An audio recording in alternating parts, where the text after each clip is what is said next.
Welcome to this episode of the 94twenty podcast, where we talk about the music that we love and the industry that we tolerate.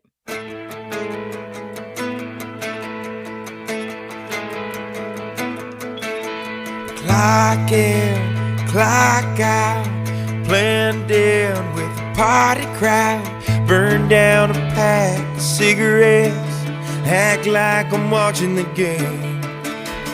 Bar stool, 3 sheets, caught up in the middle of a memory that still got me all tied down. That's just where I am right now. I'm sunset, high tide, locked in on hazel line. She's dancing in my denim jacket. Yeah, you ought to hear her laughing. I'm drowning in a full moon from an I think I love you, while I'm sitting at a bar at the bottom of a pour me round. Yeah, that's just where I am right now. I shut down this bar, stumble into a stranger's arms. Believe me, baby, I ain't proud, but that's just where I am right now. I'm sunset, high tide, locked in on hazel line. She's dancing in my denim jacket. Man, you ought to hear her laughing. I'm drowning in a full moon from an I think I love you, while I'm sitting at a bar at the bottom of a pour me round. Yeah, that's just where I am right now. Yeah, that's just where I am right now. I tried my best to move on, but your memory don't really care. It'll find me right where I'm at and take me right back there to sunset, high tide, locked in on hazel line. She's dancing in my denim jacket. Man, I just can't get past it. I'm drowning in a full moon from an I think I love you, while I'm sitting at a bar at the bottom of a pour me round. Yes, I'm sitting at a bar at the bottom of a pour me round. That's just where I am right now. That's just where I am right now. Yeah, that's just where I am.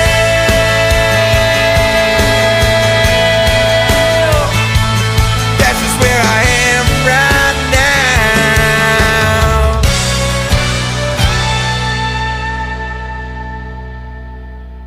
Hey everyone, and welcome to this episode of the 94twenty podcast. That was Orlando Mendez with Where I Am Right Now. Hi, Carl and Greg. How are you both doing? Hello, Happy New Year! Happy New Year! Why is it Happy New Year? It's just New Year, like It's kind of New Year. It's Is it? kind of New Year. You're you know right. why is it? I was curious. Why is it Merry Christmas but Happy New Year? And New Year is, we always think, we've been programmed to think of it as January, but for some people, New Year is June 1st or May 11th, I mean, it's like, it's just bizarre. Where is it? May 11th is a New Year.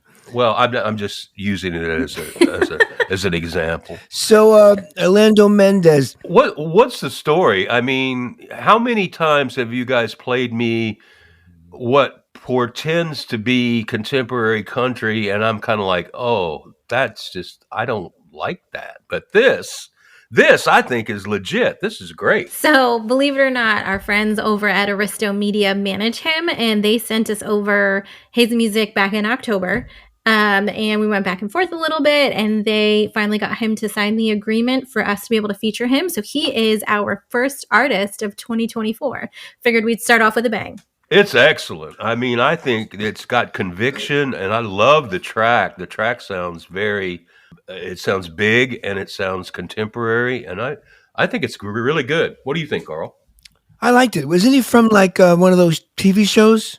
Uh, was he? I don't know. I actually haven't really done Was too he from much the? research Wasn't on he him from The because I'm Voice? still Or coming back You know? from the It's very long just- vacation that we It's had. just the new year, not a happy new year, the new year. The new year. Yeah, the new Yeah. year where kids don't go back to school until Monday. So that's always fun. no, I liked it. I thought it was cool. It was like Yeah. again, it was contemporary country, but kind of with a bit of an edge, a bit of a. Yeah, there's some distortion in there. It was very cool. I liked Yeah. it. All right, so New Year. What does New that year, mean? same old us. What anything new to I don't talk know. I about? think I have a better outlook. I think 2023 was kind of crappy. So. I think the end of it was difficult, but like just all around, like there was just some sort of energy going on that just made everything so hard to like either get done or push through. But I feel very much renewed for this year. So. Yeah, me too. Renewed? What do you mean renewed? Yeah. Renewed, like Yeah. Well, I know. Well, in numerology, this year is an 8. mhm. So, and This that's year is what? an 8. What does that mean? It means it's a year of like success and abundance, supposedly. Wow. Well, I will embrace that fully. And then I could and use then, a little and of then, that. I'll my, and then manifest that my shit. year, in numerology, I'm a 5, So what does that mean? which is spiritual growth and awakening. And supposedly I'm going to be a spiritually awakened, abundant guy this year. Yeah. Well, That'll be interesting. That would be considered a success in my book. So this year I'm going to become a rich guru. Yeah, rich guru. Yeah. I mean, becoming spiritually enlightened is Enlightening. like, yeah, it is like my goal. But as my wife always reminds me, when George Bailey says to Clarence the angel in It's a Wonderful Life, when he says we don't have money in heaven, she's like, well, it comes in pretty handy down here, bub. That's her favorite line. And so I would like to think that spiritually enlightened is success, but not in this neighborhood. I need some money. Well, not to get crazy, not to get too deep and stupid, but I always thought, with manifestation and the power, and I always thought, we have to tap into the power of the universe or the cosmos, and it's out there. I've changed my mind. Yeah. That's not where the power is. The power, my friends, you're learning from me today, is from within. You have the power right now. It's nestled inside you right now, Greg and Nicole and me. The power we have is within us. We don't have to go searching. It's within us. Tap into it, I do believe that. access it, and live, your best life. I believe that wholeheartedly. I think that at least it's the way to inner peace. At least it's the way to some feeling of fulfillment and enlightenment is the idea. You got to go look for it inside. You're not going to find it among these distractions that the world. See, my thing is, I'm looking for outer peace. Well, I always think to myself, I have enough inner peace. I want some outer peace. when people say peace on earth, I'm like, hey, that's a pretty tall order there. It's Well, like, the thing is, a piece of what? yeah, right. So one of my favorite sayings, I do a lot of mindfulness work with folks, and one of my favorite sayings is from Carl Jung. I don't know. So many things are attributed to him that I don't know if he said or not, but one of my favorites is supposedly he said, what you need most will be found in the place you least likely want to look for it. Okay. Yeah. So You least expect. Everything's like a contradiction. Like, come on. It's like, I've often said, like, perfect example is someone's best trait is usually also their worst trait. yeah. Depending on how you apply it or how it's seen. So That whole mirroring thing. everything is just, who knows? I've always thought if I win the lottery tomorrow, my spirituality changes completely. Believe me. What does that mean? It means I got a lot less shit to worry about. Well, and Carl, you talking about numerology and everything. So what was the significance of New Year's Eve being on 123 So how can there be a yearly numeral, which is 8, and then how can you have a private or personal Well, numerology? how it works is so that this year's numerology is 2, 2, and 4. You add them It's up, the 2, year you 0, were 2, born, 4. You add right? them up, it's 8. So that's it. So this year, 2024, is an 8. Personally, I take my birth date and add the year to it. So it's 12, 12, 2024. So that's 8. 1 and 2 is 3. 1 and 2 is 3. So that's 6 and 8, which is 14. Add them together. Goes always into a single number digit. So 5. So I'm a 5. You lost me at birthday. I have no idea what you When's your just did. birthday? When's your birthday? You just 3-4. 3, 4. So you would be 3 and 4, 7, add an 8. So 8 and 7, 7, 14, 15. So you're a 6. This year you're a 6. What So does 6 mean? let me look up. I'll look this up here. Okay, we got to do this. We got to do this. You know, I'm a This has 6 to be too, done. apparently. numerological. So I need all the help I can get, ladies and gentlemen. It's associated with gentle, caring, loving, and beautiful. We What are. does 6 mean in numerology? According to numerology, it represents happiness, harmony, and stability. These houses, with the house number 6 in numerology, also come with a lot of responsibilities, such as obligations, children, family, and the home. that makes a lot of sense. We're getting a dog, so Are we no longer a music podcast? Are we just Yeah.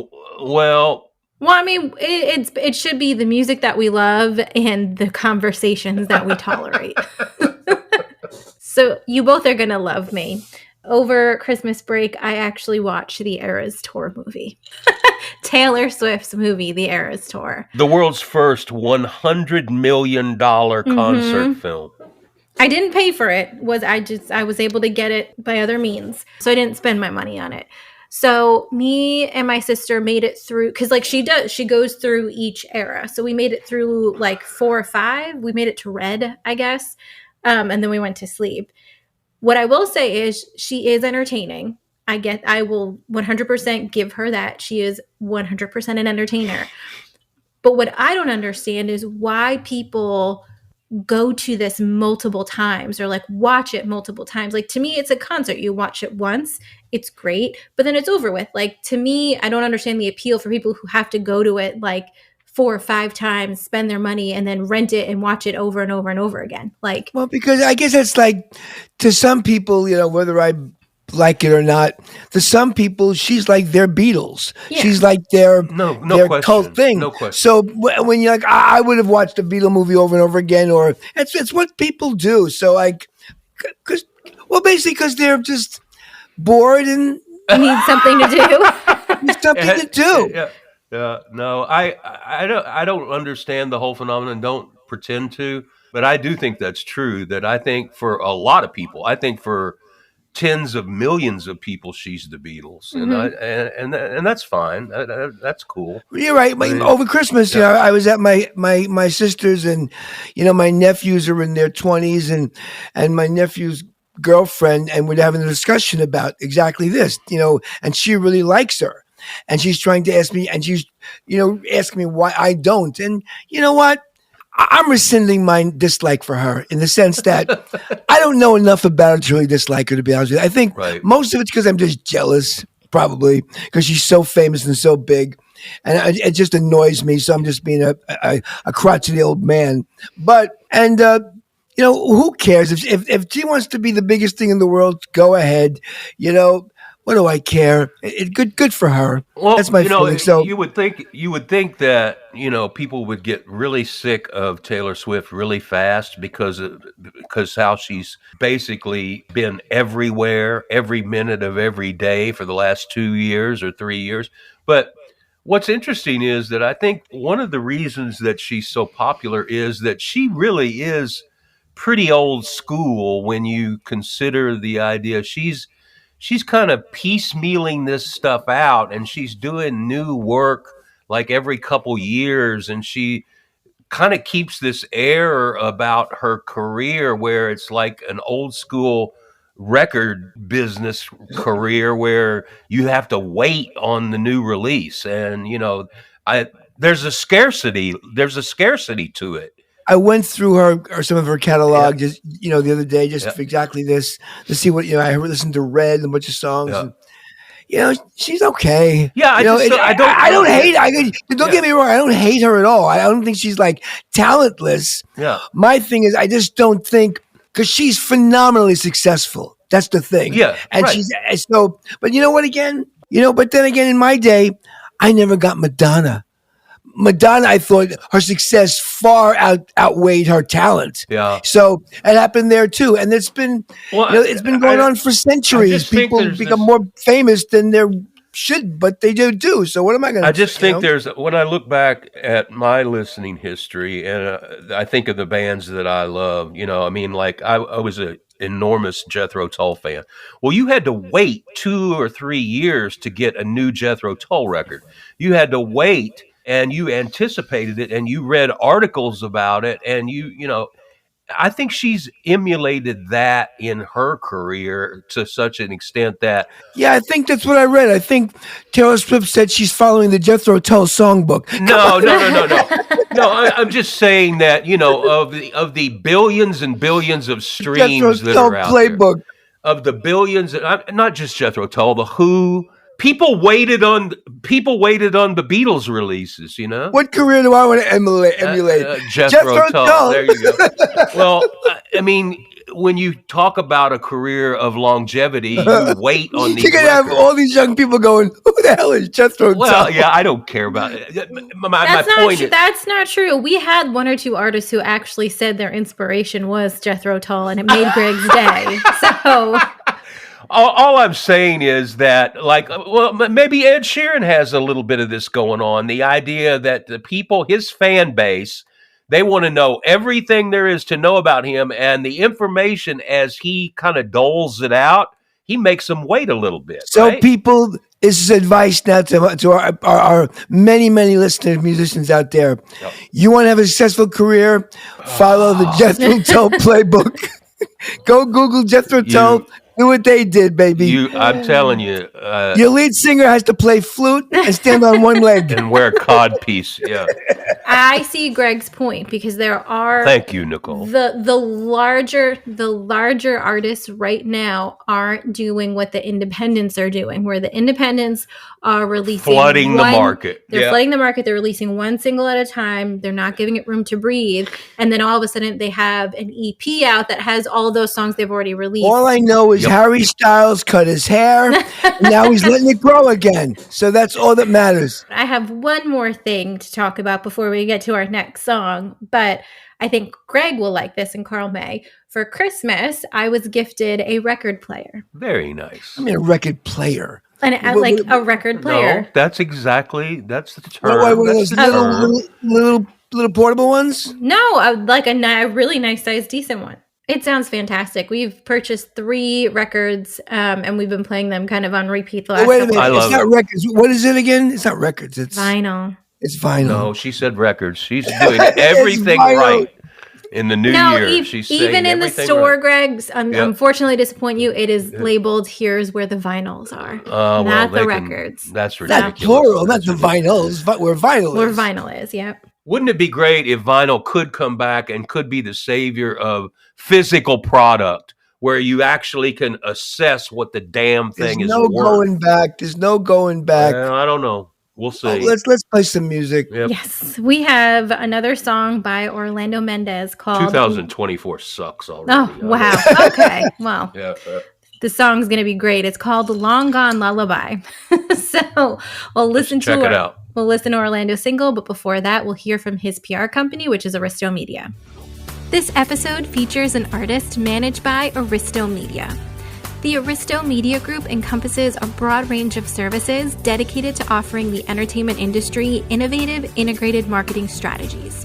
Aristo Media's distinct advantage is housing entertainment publicity and PR, digital marketing, video marketing, radio promotion, club marketing, and consulting all under one roof.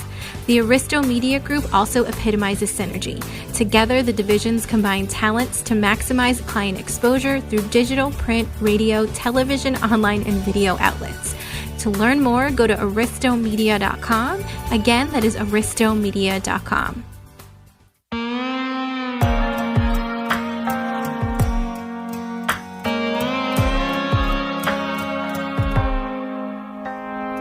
You song. So baby girl, here's how it goes. In these few months where we've been apart, I finally found all the words and the no's. Honey, do me a favor and please listen closely. I worked real hard on this tune. It comes from the bottom of my broken heart, and every single damn line in it's true. This is that bourbon and whiskey. Baby, don't you miss me? 'Cause you never treated me right. This is that bottom of the bottle when you're drunk on Moscato and think about what you left behind. Honey, 'cause here is your song. Feel free to sing along. Should recognize every line. It's your long gone lullaby.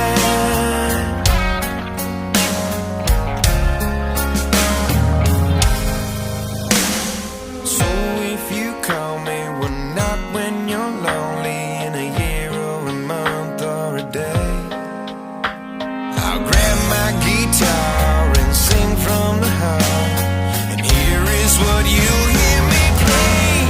This is that bourbon and whiskey. Baby, don't you miss me? 'Cause you never treated me right. This is that bottom of the bottle when you're drunk on Moscato. Think about what you left behind. Honey, 'cause here is your song. Feel free to sing along. Should recognize every line. It's your long gone lullaby. Don't you cry. Sing these lines, long gone lullaby. Bye bye. Don't you cry. Long gone lullaby.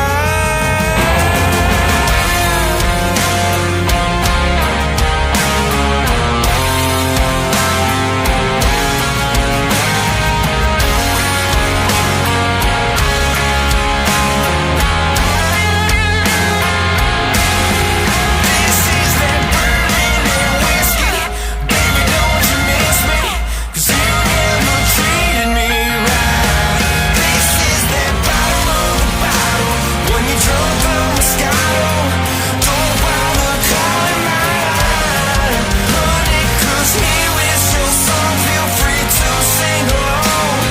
Should recognize every line. Here's your long gone lullaby. That was cool, right? I just love this. You know what? I'm going to give you the official quote from Greg at 94twenty. They can use this in their promotional activities if they like. So here's the quote. It's like if Keith Urban could sing. That's not going to get anywhere. You'll never know.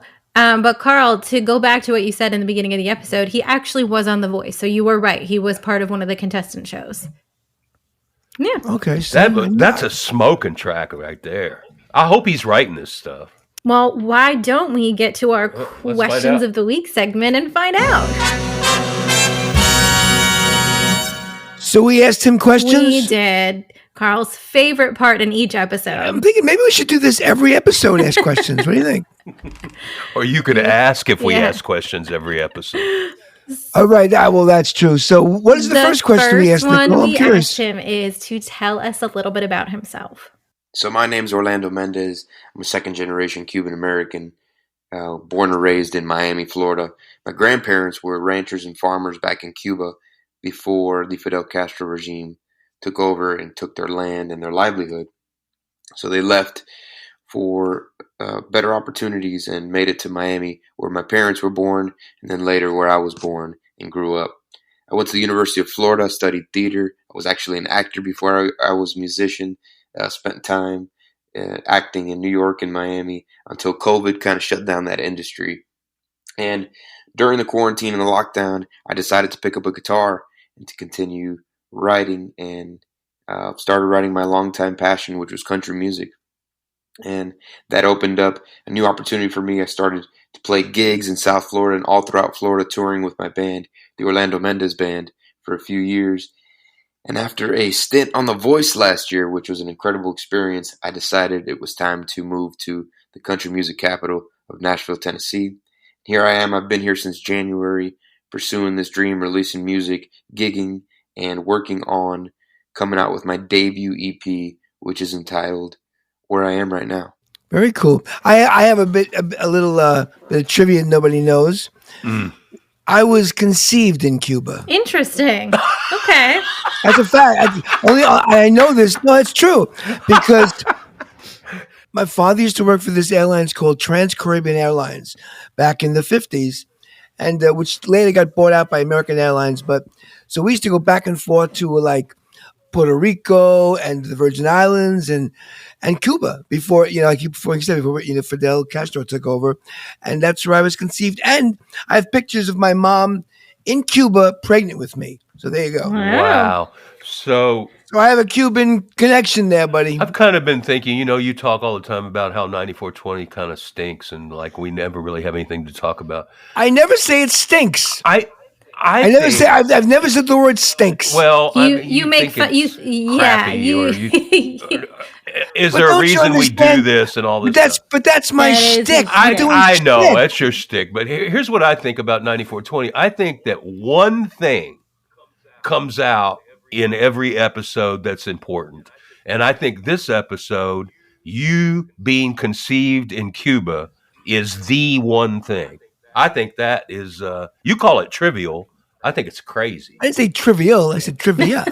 Well, isn't it the same? Anyway, trivial means it's small, unless trivia is like a little fact. No, trivia is it's a bunch of facts that are little and small and insignificant. Let's go. Do we have another question? Did. Hey, he writes. He does. So you got your answer. I'm an Orlando fan, baby. Let's go, baby. What's the next question we asked him is, what music artists have inspired your career so far? Well, there's a lot of artists that have influenced my music career. I think earliest for me, I kind of grew up listening to the music my dad would play, which was a lot of 90s grunge and rock. So I grew up with Nirvana and Pearl Jam and other rock groups like U2 and Green Day and Creed. And so I remember that kind of influenced me in the early stages of falling in love with music and falling in love with these bands. And then as I grew a little older, I got to middle school age and I found country music. The first guy who really got me into it was Darius Rucker, because I recognized him from Hootie and the Blowfish. I made that connection one day that it was the same dude who I loved. And so I started listening to his songs. He got me into other artists of the time, Billy Currington, Dierks Bentley, Blake Shelton, and really started diving into country music.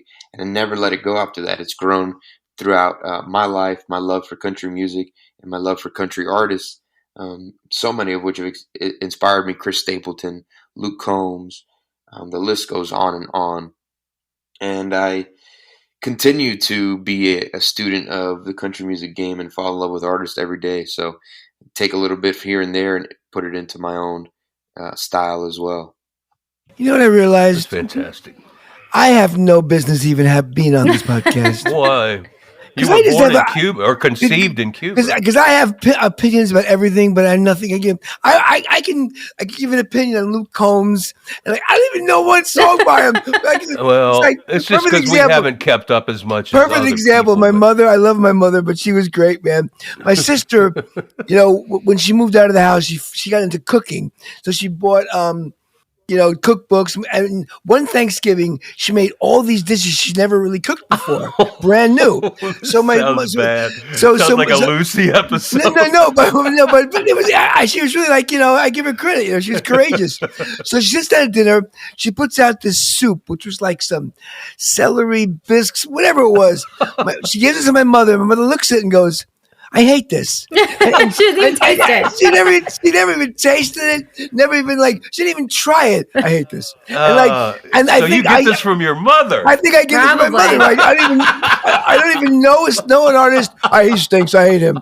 And nothing about him. Everyone. I'll tell you what. I think implicit in his comment about he continues to listen to artists and being inspired, but hopefully he's going back further and further and further because. I like Dierks Bentley and I like some of those people from 10 or 15 years ago. And he's only been doing this for 2 years. He's pretty good for 3 years. Man, I hope he goes all the way back and listens to like the metropolitan country and like the 60s stuff. I hope he goes there. Nicole, didn't we ask him one last question? We did, and to Carl's chagrin, we unfortunately asked him our old question, which is what service is not currently offered in the music industry that indie music artists need? Wow, I think this is a great question. I think there are a lot of services not offered to indie artists that are truly needed by those artists. I think one of them is mentorship and guidance from experienced music professionals.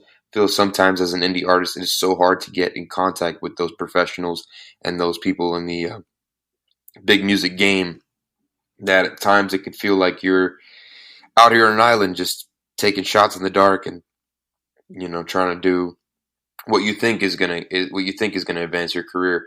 But really, some great consultation by real music professionals with experience, I think, would be absolutely incredible for indie artists. Another thing is marketing, great marketing for indie artists, booking. It's so hard, so difficult to come across solid booking agencies and stuff as an indie artist. So it gets hard to tour and go, play out and build a fan base when it's so hard to get someone to pick up the phone and book you, in different places. So I think those are some of the services that are lacking in the indie music game. Okay, now this is what I'm going to say. I like Orlando's music. I think he sings good, great songs. I love his tracks. I disagree with everything he just said. And I'll tell you what. I thought it was very pragmatic and very real. Stop talking, Greg. Really? No, yeah, because I have the opposite opinion. No, because this is my thing. The reason why I don't like the music industry now is because of social media and because of all this nonsense. Everybody and their brother can make a tape and put it out there and flood Spotify or iTunes with it and put up a website and they're out there. And the process from the old days is what weeded out the people who weren't serious, who shouldn't have been in the game in the first place. Now, I don't want mentors telling me what to do. I don't need some jerk giving me his opinion on what I should do. We don't need mentors. All the great bands, none of them had mentors. They just did what they did. They worked it. The cream rose to the top because they worked hard. I'm sorry. I don't want a social media guy to tell me how to market myself. I don't want because the industry right now, for what he's saying, yes, based on the way industry is now, what he's saying is necessary. But because the industry is so damaged, he's correct. But I think it's what makes the industry bad now. The industry is over. Let me ask you a question. No questions. Let me ask you a question. You said that back in the day. I don't care what I said. You said back in the day. I don't care what I said. There's a good quote. Doesn't matter what I say. It's what I'm saying now. I think that the people behind the success of iconic acts for the last 50 years have been the record labels. Do you agree with that? I don't know. No, not the record labels I've dealt with. Some of the morons I've dealt with in these labels, they're idiots. I mean, man. I disagree. I think acts have become successful in spite of the record companies. I disagree. I think they're idiots. I think the people running, maybe they have the machine, but I think the A&R people are morons. They can't tell talent. If you shoot them, they sign you for one thing, and then once they get you, then they try to change you and arrange you, and they ruin you. I think they should stay. I don't know. I don't know. I think Orlando's comments were insightful because he said, "I need mentors that have experience." A young guy in the business now. Yeah, but what's experience? Well, the experience is valuable. Well, Yeah, but what's experience their is someone. experience? Well, hold on. Experience is someone who has achieved what his next like goal is in the music career. Correct. That's You what want how about experience would be. you want Rick Rubin's experience or Scott Borchetta's experience? They're two different experiences. Yeah, but you need them both. I think. You need their perspective anyway. I think you need Rick Rubin's experience. Yeah. I think you should ignore Scott Borchetta's experience because he's everything that's wrong with this industry. You aren't wrong there. It's like Keith Urban could sing. No, Keith Urban, I like him. I'm sorry. Yeah. But he's a good guitarist anyway. I think Orlando's tracks have just as much passion and just as much attitude. And you know what? You know, Orlando, yeah. you don't need that. Do what you're doing. You know, just get out there and keep doing what you're doing, and you'll be fine. Don't look for some jerk to give you their experience. Get your own. You'll figure it out. Especially because you've made it this far already. Right. Don't listen to these morons on TV. They don't know what they're talking about. That's why they're on TV. Their career is over. You know, the other thing that occurs to me is that we've had episodes where we didn't talk about the artist at all, the artist that we were featuring, right? So I think it's a testament to what he's doing that we've spent the entire that we're so episode talking yeah. about him. Yeah. No, this is the new 2024 94twenty. Yeah, that's right. Where we, this is a damn good episode. Maybe call it 9024. There you go. Maybe 9024. We actually talk about the artists that we feature. Let's get out of this, please. All right. I think that is a great idea. All right, everyone. Thanks so much for listening to this episode of the 94twenty podcast. Make sure that you listen all the way through because we have one more single by Orlando called Heart on the Line. For everything that we spoke about in this episode, you can go to our website, which is 94twenty.com. That is the numbers 94 and the letters TWENTY. Until next time, we'll talk to y'all later.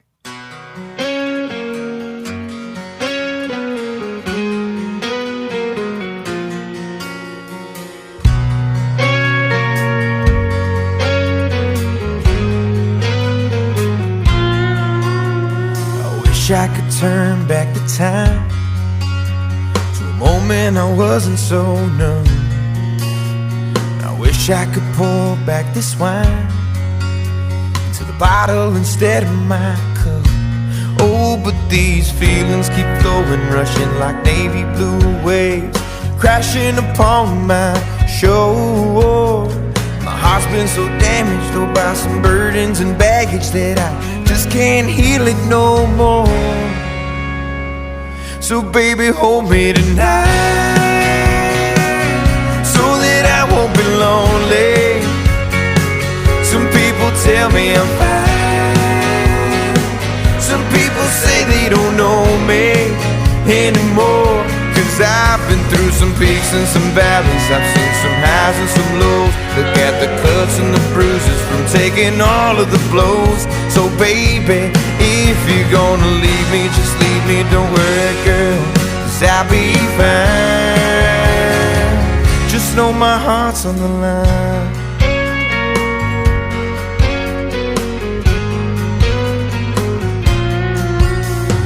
Wish I could turn off my mind, body's been needing some rest. I wish I could cut off the flow from my brain to this thing in my chest. So baby, hold me tonight so that I won't be lonely. Some people tell me I'm fine.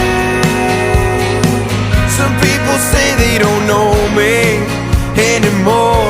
'Cause I've been through some peaks and some valleys. I've seen some highs and some lows. Look at the cuts and the bruises from taking all of the blows. So baby, if you're gonna leave me, just leave me, don't worry girl, 'cause I'll be fine. Just know my heart's on, right on the line between its whole and its broken. Right on the line between this faith and it's hopeless. I needed you, baby, so where the hell did you go? And you can leave me tomorrow, but tonight don't let me go. And baby, hold me tonight so that I won't be lonely. Some people tell me I'm fine. Some people say they don't. Some people say they don't know me. I've been through some peaks and some valleys. I've seen some highs and some lows, the cuts and the bruises from taking all of the blows. So baby, if you're gonna leave me, just leave me, don't worry girl, 'cause I'll be fine. Just know my heart's on the line. Ooh, my heart's on the line.